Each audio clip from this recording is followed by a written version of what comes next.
a lifetime is what it could take to walk a path and mastering a style in boxing.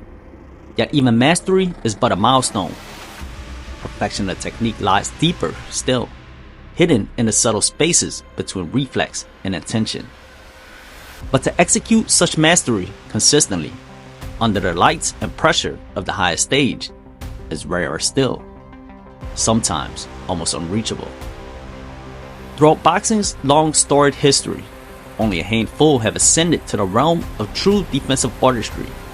Great talents may emerge with time, but transcendent master, the kind that reshapes the sport, appears but only once in a generation. The Philly shell defense was born of necessity and intellect, first brought into light by George Benton. It endured through time, passed on like a sacred form, until Floyd Mayweather elevated it into legend, embodying its principles with near perfect clarity, making defense not just a tactic, but a philosophy of control. Like everything in life, boxing too evolves, shaped by time, necessity, and the creativity of those who dare to push its limits. We now live in an era where pure styles have given way to hybrid forms, each fighter a blend of influences. And just as every great style leaves its mark, it also leaves behind disciples, those who study, adapt, and carry the essence forward, ensuring that even as the sport changes, its soul endures. Then, along came Garcia and Romero. It's interesting that both boxers have adopted the Philly shell, albeit in different ways. Rolly uses it as his primary guard, while Ryan employs it more situationally, typically blended with the high guard. The Philly shell is fundamentally a defense-first style, rooted in discipline and patience. Its signature low lead hand and exposed head are designed to bait opponents in, setting traps for the shoulder roll and counters.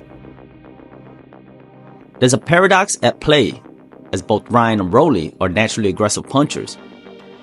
When they use the Philly shell, it often appears unnatural or superficial, rather than a fluent part of the game.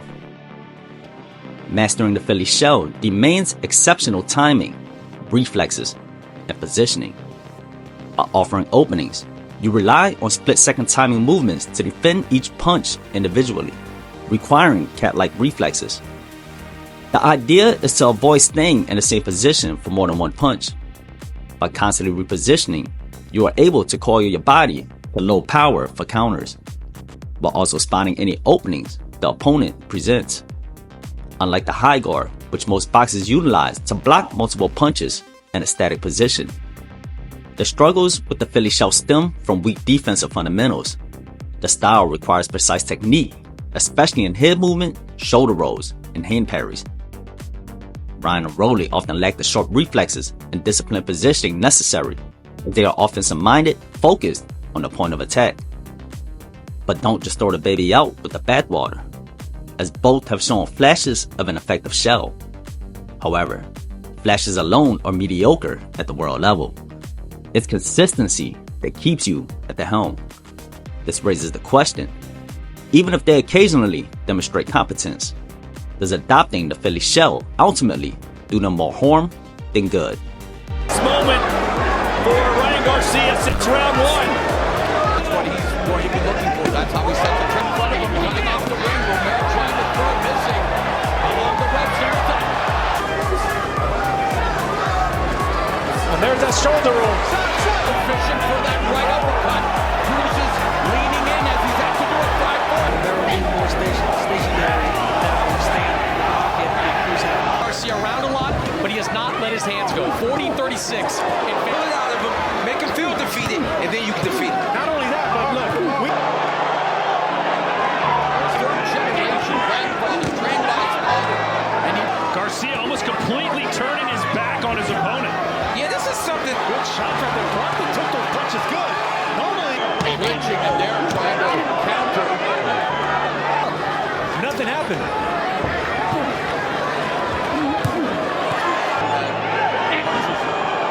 Above the belt line and Cruz. As he fights back.